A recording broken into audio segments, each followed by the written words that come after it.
must be going crazy because you begin to question so many things about your reality, or better said, your former reality. Definitely will. So several years ago, I wrote, You're Not Going Crazy, You're Just Waking Up, subtitled The 5 Stages of the Soul Transformation Process. Because even though the title is to relate to people and to sort of connect with them on a level that they might be feeling when they're going through the life process, it really is better titled, or more appropriately titled, The 5 Stages of the Soul Transformation Process, because all of us, the number 5 is such a sacred number and explains so many things. It's so complete. It, in a sense, it represents the 4 human chakras or centers of the body and the 1 collectively of the upper 3 in the head and neck. So we use the idea of the 5 as a sacred number because it seems so complete. For example, the 5 fingers on our hands, 5 toes on the foot, and the 5 limbs of the body counting the head. So it sort of has a sacred geometry, the star that represents like the Da Vinci Man, right?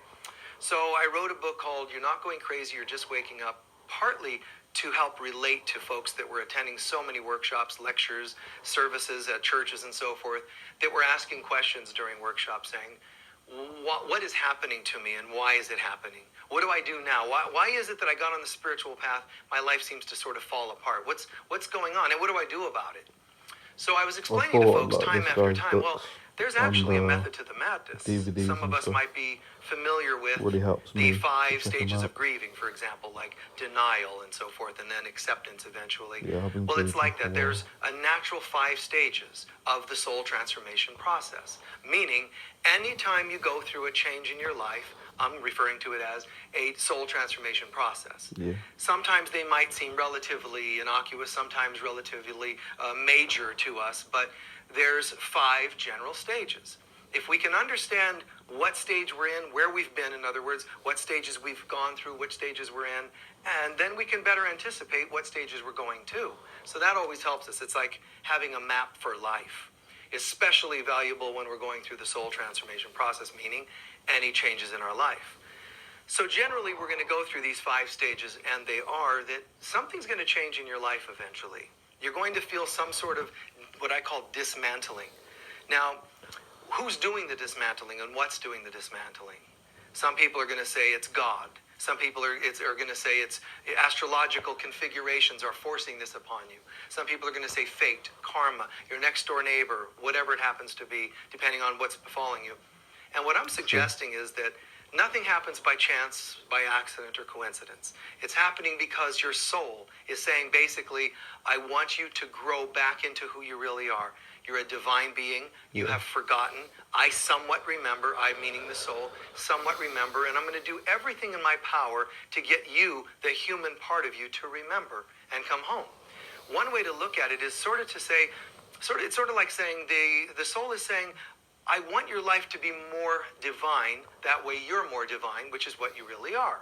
So I want your life to be more spiritual, more divine. So I'm going to do what I can to make your relationships become more purified, your health, your vitality, your consciousness more purified. And to do that, it's going to put you through tests to get you to that place. Well, sometimes when we're not quite getting it and getting on board with those tests, the soul's going to say it's time for a change. You're not quite getting it, so we need to pull the rug out from your old life. It's referred to in some scriptures as you have to lose your life to gain your life. So even though we resist it and we see all forms of death as generally negative for most people, they're really an opportunity for a rebirth, like the phoenix that ascends from its own ashes. It's a purging of the old and ascending into a new level of consciousness. So in the You're Not Going Crazy, You're Just Waking Up book, we talk about the 5 stages and explain really thoroughly yet concisely that there are 5 stages. First, you're going to go through a stage of dismantling, or something's going to seem to dismantle you. Remember, it's really your soul doing the dismantling. Secondly, after you feel dismantled, you're going to go through a period of relative emptiness. It might be thought of as a depression or sadness or a grieving stage because something's changed. You've lost something. It could be the loss of a loved one. It could be the loss of an object in your life that might have been valuable to you. It could be the loss of a job. But some sort of change is going to happen. And it's inevitable because any part of our life that has become stagnant, maybe not serving our highest good, The soul is going to say, well, how do I get you to a higher divine state of consciousness when you're still obsessed on or living in the old state of consciousness? And it says basically, I'm summarizing or making it a bit simplistic, but it'll say I have to get rid of the old to get you to the new. That way you're not fixed on it.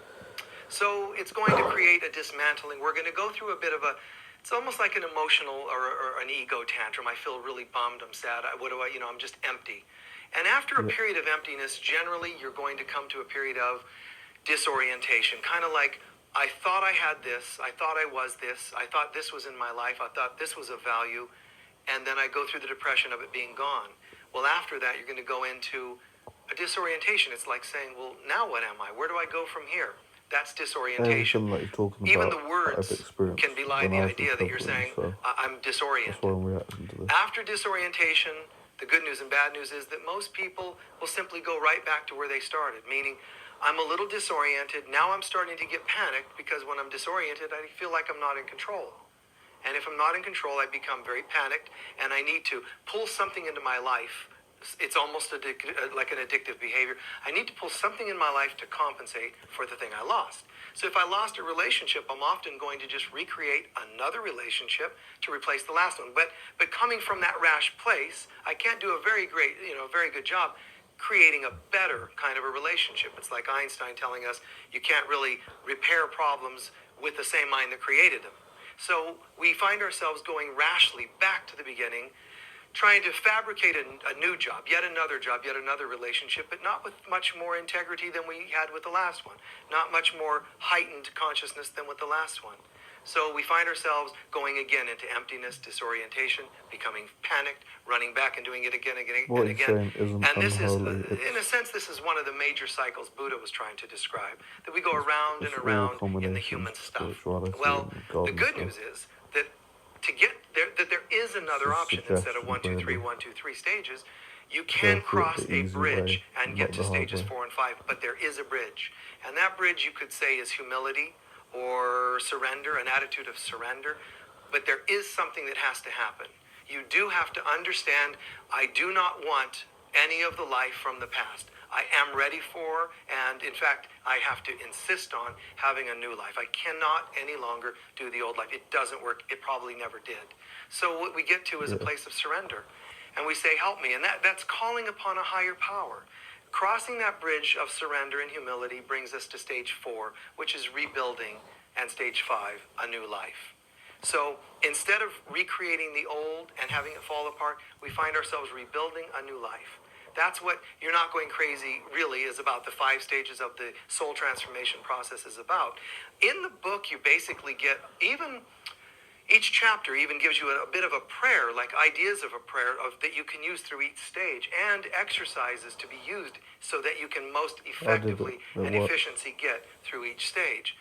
And again, I used the title, You're Not Going Crazy, because so many people felt that not only that when they get on the spiritual path, they feel like something's got to be wrong because things tend to go topsy-turvy, but it's because the old life is being taken away so that we can more fully experience the new life that we got on the path for. But also, when we get on the spiritual path, a lot of times this human world will actually try to imply that we are crazy. We're crazy for questioning our old life. We're crazy for even considering allowing it to be dismantled. We're crazy for not getting rashly back into any old relationship. How many women have had girlfriends or guys have guy friends who say, man, you really need to get out there and date, not realizing you haven't even reached a new level of consciousness to have a healthier relationship you had before. They'd rather you just get something going. And that's this world trying to encourage the same old, same old. Some people will say, you're crazy to question your job, you're lucky to even have one. Rather than, wow, that really makes sense, because I think we all have a soul's purpose, and I wish I were like you, courageous enough to say goodbye to the old job and look forward to a new one. But this world is crazy, and we already were crazy. We're not going crazy, we were crazy, and instead we're now waking up. And we can now learn to rebuild a new life. How could that be anything remotely as bad or worse than the life we already had? Clearly, it's the only choice. It's the best choice, but it's the only choice. It's like we settle for nothing else. It's time for me to get over the bridge and start rebuilding a new life, and that has to be done with God. Amen. Yeah, I hope you enjoyed that. We'll be doing more.